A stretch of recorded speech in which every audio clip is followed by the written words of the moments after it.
Во денешниот дневник на ТВМ ке гледате. Која власт во Охрид била поуспешна во реализација на буџетските програми и кој е виновен што не се реализираат капитални проекти? Дискусија во градскиот совет. Нема повеќе рекламни билборди на Кеј Македонија. Никако да се стави крај на нелојалната конкуренција со охридските бисери. Битики, Македонија планира увоз на работна сила за секторите градежништво, хотелиерство и туризам. Пензиите се зголемуваат за 8,4%. Со најавените и со останатите содржини во дневникот започнуваме повременската прогноза. Останете со нас. Трпе Инвест ви донесува метео на ТВМ.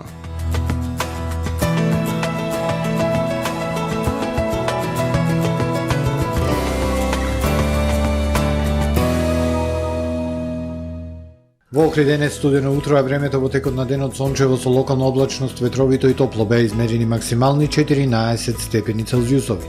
Во текот на ноќта кон среда ќе биде умерено облачно и потопло. Утре над најголем дел од Апенинскиот и Балканскиот полуостров нестабилно време со врнежи од дожд, ветровито и посвежо со пад на температурите. Врнежи од дожд и снег се очекуваат локално во централна, источна и северна Европа. Во останатите делови од стариот континент стабилно со зголемена облачност.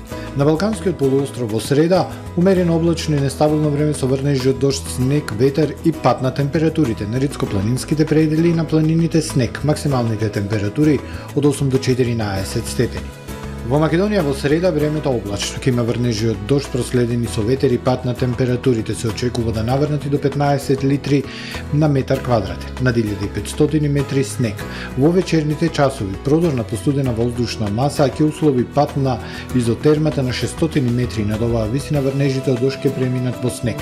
Минималните температури се очекува да бидат кон крајот на денот од -2 до 6 степени, а максималните во текот на денот од 7 до 14 степени.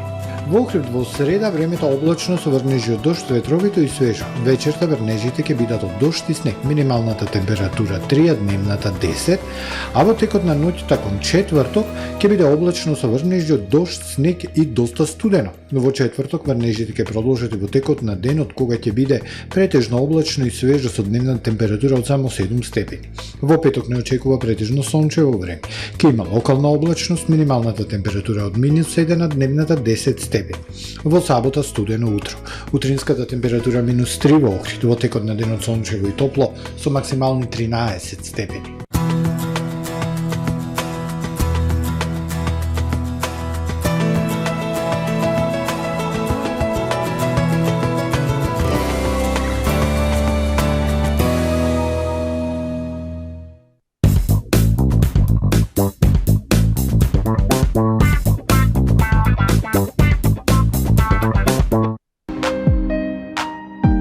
Ресторан Далга. Супер акција во Миса Маркети. Елефант 80 грама 29 денари. Гумени бомбони фини 100 грама 49 денари. Милка лешник 80 грама 40 денари. Милка ноисет 80 грама 40 денари. Пазарете со мерак, ваши Миса Маркети. Во време на енергетска криза си помагаме едни на други. Со 80 милиони евра неповратна помош од ЕУ, помагаме да се изнајдат најдобрите решенија за сите. Директна помош за намалување на сметките за електрична енергија за домакинствата и ранливите категории граѓани. Спроведување решенија за поголема енергетска ефикасност и намалување на енергетската зависност. Инвестирање во одржливи и обновливи извори на енергија и забрзување на енергетската транзиција кон зелени решенија.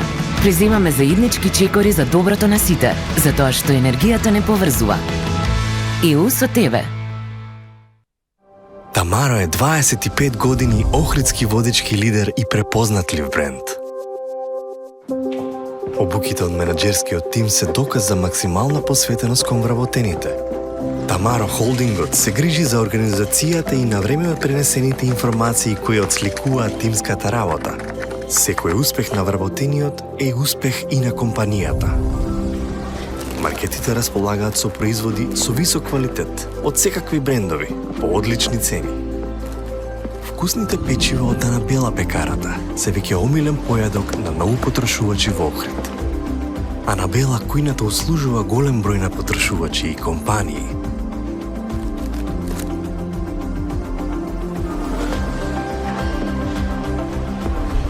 Рибарата е секогаш снабдена со најразлични видови на риба и морски плодови.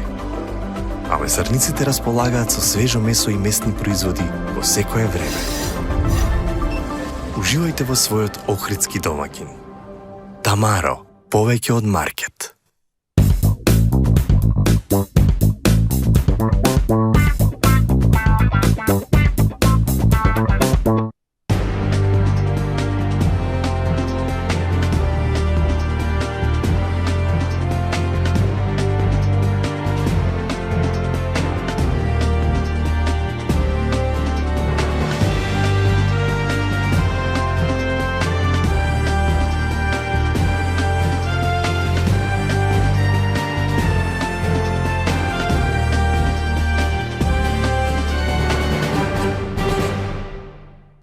Добар ден, прво издание на Дневникот на ТВМ телевизија.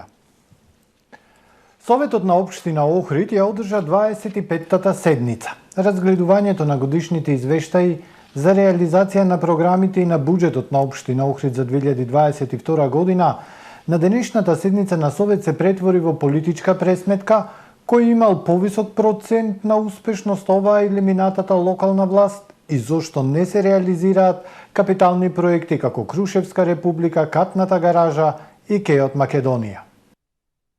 Кога се носеше буџетот за 2022 година, локалната власт најави дека ќе се стреми истиот да се реализира со високи над 93%, но на крај понатаму има 0% реализација кај капитални инвестиции како плоштад Крушевска република, улица Гоце Делчев, паркот кај споменикот Ден Долард, велосипедска патека Охрид Свети Стефан и Катна гаража, бидејќи со ребаланси се менуваше структурата на буџетот и се отстрануваа проекти, кажа координаторката на советничката група на СДСМ Живка Ангелоска. Во програмата за туризам како најглавни проекти се категоризација на станоиздавачи од мал обем и поставување хотспот интернет како водечка активност, но од адреналински парк и памп трака и понатаму нема ништо, а образложенијата се исти цела година, посочи Ангелоска. Додаде дека во програмата за животна средина единствена поголема активност е субвенционирање инвертер клими.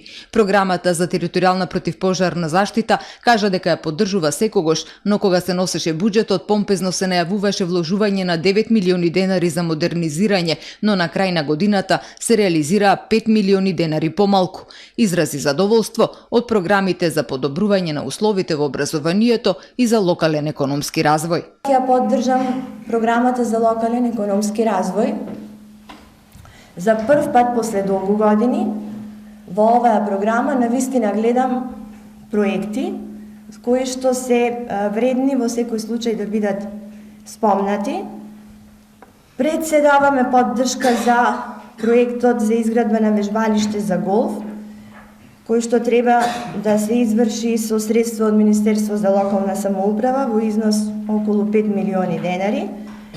Го поддржуваме исто така и грантот на јапонската амбасада во однос на комуналното специјално возило за потребите на нискоградба. Исто така и изработката на проектот, односно на проектно-техничката документација за патот Лескоец Горно Долнова Кочерој, во кој што 50% од целосниот износ учествува Бирото за регионален развој.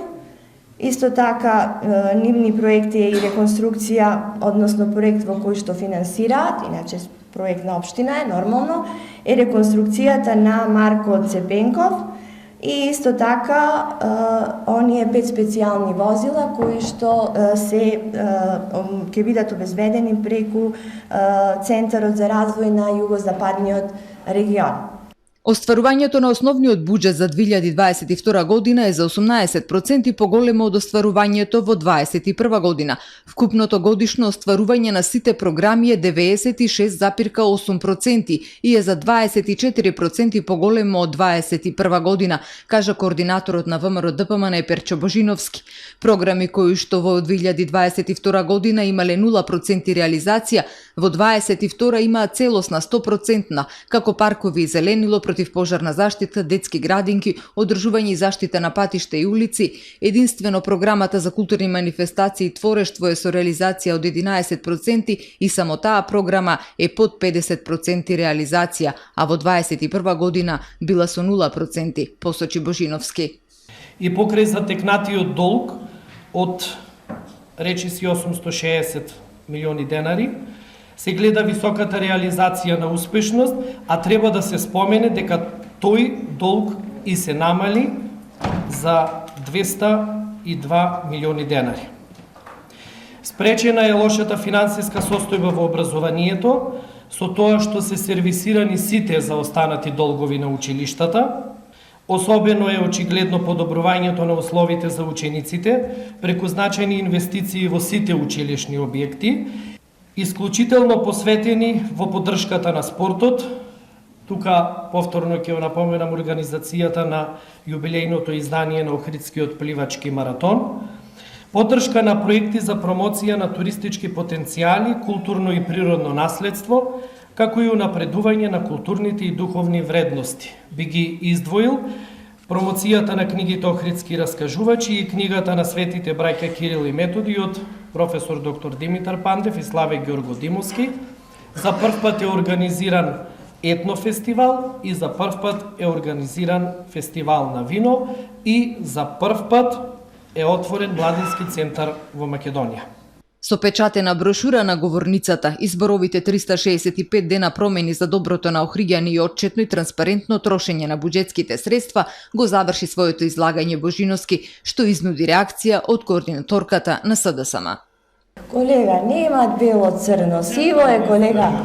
И онаа книжката 365 дена овде што ја имавте остаено, ако гледавте 4 години имат институти за отчетност, за транспарентност на општините, па ќе видевте на кое високо место е општина Охрид во однос на транспарентноста и отчетноста и добро и мислам дека е задржано тоа ниво и сега. Меѓутоа да се представува свет црно, а друго во бело, мислам помина времето на таков популизам, дефинитивно. И она што ви е единствено точно се они ударни дупки и асфалтирање на тесни улици што е направено изминатата година. Реков нема да зборувам за големите проекти, ама вие пак упорно. Значи, не знам, 100% е реализација? Ам зборував за 100% реализација.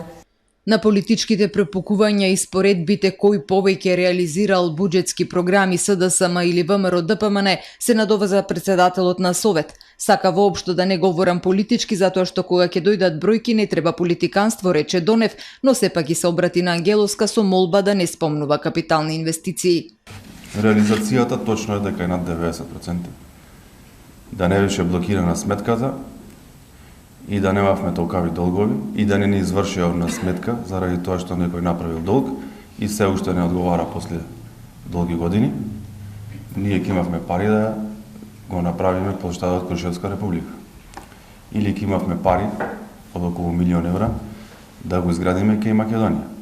Потоа Донев 5 минути набројуваше градежни зафати, санации, партерни уредувања, водоводи, канализација, тротоари, улици и на крај кажа дека Фондот за комунален развој со најголем дел од средствата обезбедил работа за комуналните предпријатија. На крајот на дискусијата околу реализацијата на годишните програми и завршната сметка на буџетот за минатата година, секретарот на општина Охрид од говорницата кажа дека повеќе нема оваа локална власт да се споредувала со 2021 година, односно со времето на претходната. Обемниот дневен ред на денешната 25-та седница на Советот на општина Охрид од 91 точка беше надополнет со 3 точки за измена на распоредот на средства во буџетот за субвенционирање на сметките за струја на јавното предпријатие Водовод и од сферата на урбанизмот заклучок за постапка за измена на ДУП. Една точка беше повлечена од дневен ред, предлог одлуката за давање согласност за задолжување со наменски кредит на јавното предпријатие Охридски комуналец за набавка на специјални возила. Сите точки беа усвоени меѓу извештаите за работење на јавните предпријатија и училиштата на територија на општина Охрид за 2022 година. Правилникот за користење финансиски средства од буџетот за субвенционирање на занаетчии, правилникот за доделување еднократна парична помош на физички лица, утврдување локации за собирање и селектирање комунален отпад, измени и дополнување на годишната програма за изработка на урбанистички планови за 2023 година. Советниците изгласаа и 25 одлуки за легализација на дивоградби. Нема да има повеќе рекламни билборди на Кеј Македонија. Ова го обелодени на денешната седница секретарот на општина Охрид Александар Китески. Прашањето се однесува на користење на билбордите. Колку што забележав, таму нема договор склучен со било која фирма за стопанисување на билбордите, а на сите билборди гледаме дека има реклами, така да ме интересира кој стопанисува со билбордите и како се одвива наплатата. Се очекува до петок да се објави оглас за нивно издавање.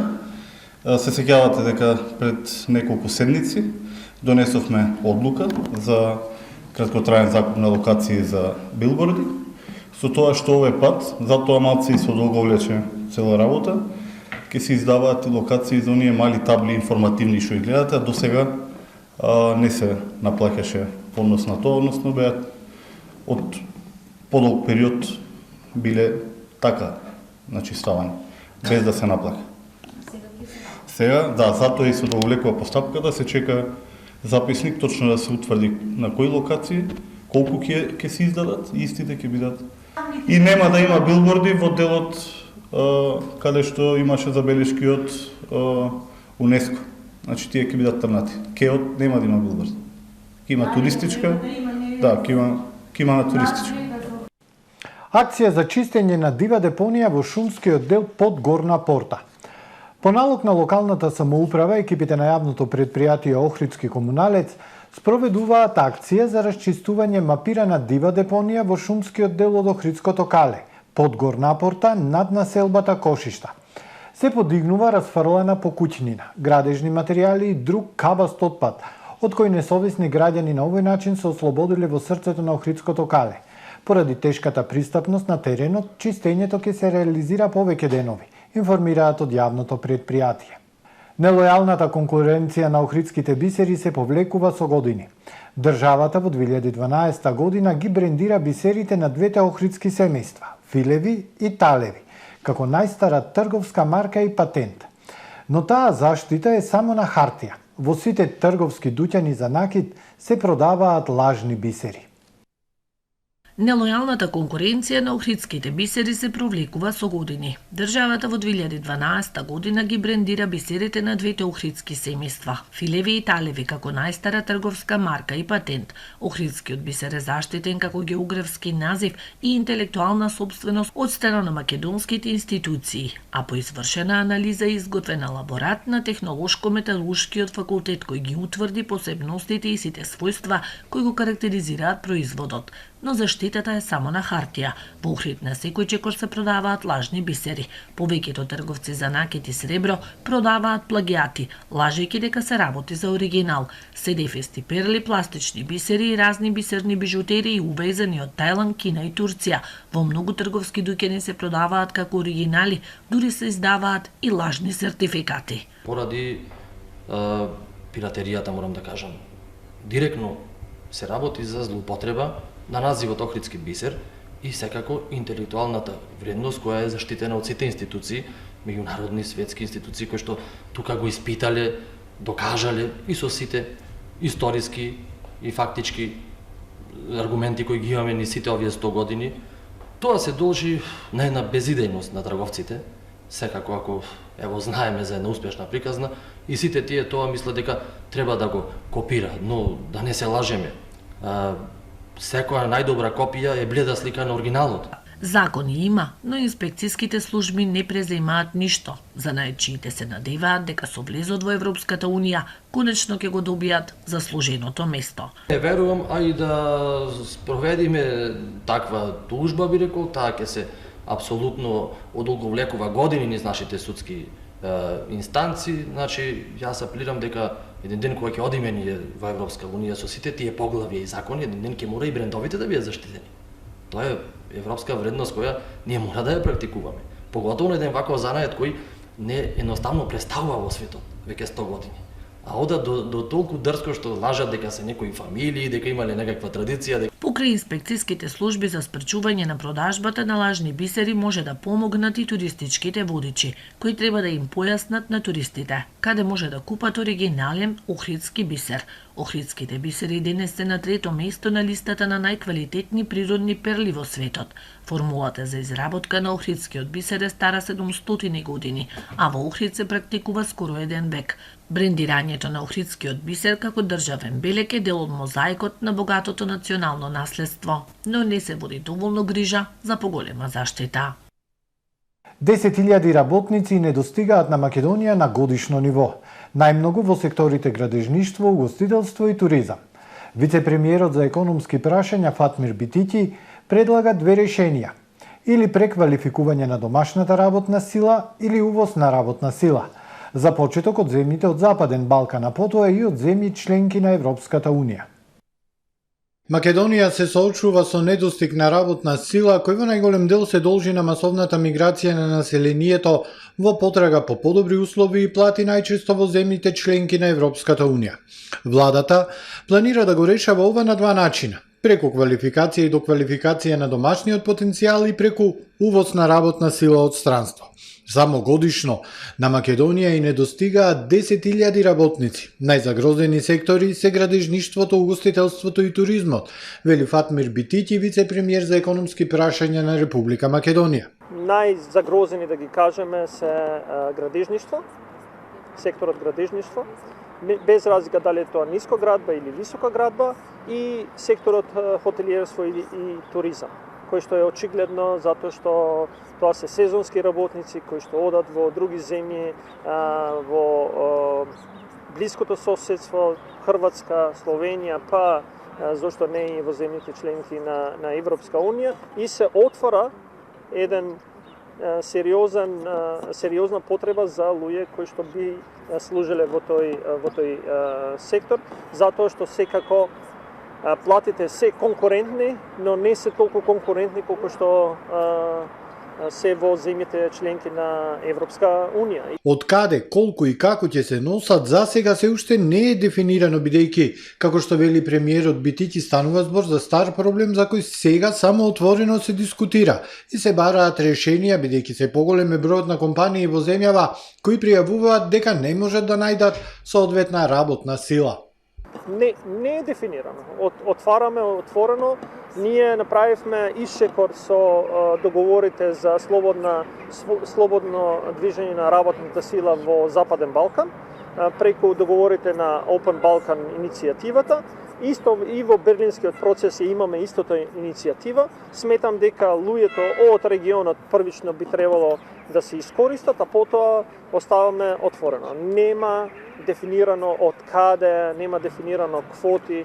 Отвараме дискусија, но сметам дека тоа е актуелен проблем. Владата, вели вице-премиерот, преку оперативниот план за вработување работи на различни форми на квалификација и доквалификација на невработените лица во земјава за да го подготви домашниот работен потенцијал за пазарот на труд. Вице-премиерот вели, новите работни места не се со стари знаења, но додека тоа се случи, потреба има од увоз на работна сила затоа што, како што потенцира, миграцијата е очигледна и не само во Северна Македонија, туку и во сите земји од Западен Балкан. Само минатата година во Македонија работеле 5300 работници од надвор. Но сега отворено се отвора дискусијата за да се знае во кои сектори недостига работна сила, за да конечно со нашата работна сила реално работиме, за да ги подобриме нивните вештини и нивните знаења, тоест квалификации, за да одговорат на новите работни места кои што се отвараат. Министерството за труд и социјална политика информира дека согласно одлуката на владата од март 2022 година за новата методологија за усогласување на пензиите со мартовската исплата, пензиите ќе се зголемат за 8,4%. Од Министерството за труд и социјална политика информира дека со Законот за изменување и дополнување на Законот за пензиско-инвалидско осигурување се предвиде нов начин на усогласување на пензиите, при што за пресметката на усогласувањето на пензиите се зема растот на трошоците на живот и растот на просечната плата. Со овој начин на усогласување на пензиите се овозможува реален пораст на пензиите во однос на платите, односно како што ќе порасне просечната плата, во континуитет ќе растат и пензиите. Усогласувањето на пензијата се врши според движењето на индексот на трошоците на живот во висина од 50% и порас на просечно исплатената плата на сите вработени во Република Северна Македонија во висина од 50%. Пензијата согласно новата методологија се усогласува на 1 март и 1 септември секоја година. Според процентот кој се добива како збир на порас на индекс на трошоците на живот во претходно полугодие и процент на порас на просечно исплатената плата на сите вработени во Северна Македонија во претходното полугодие во однос на полугодието кое му претходи.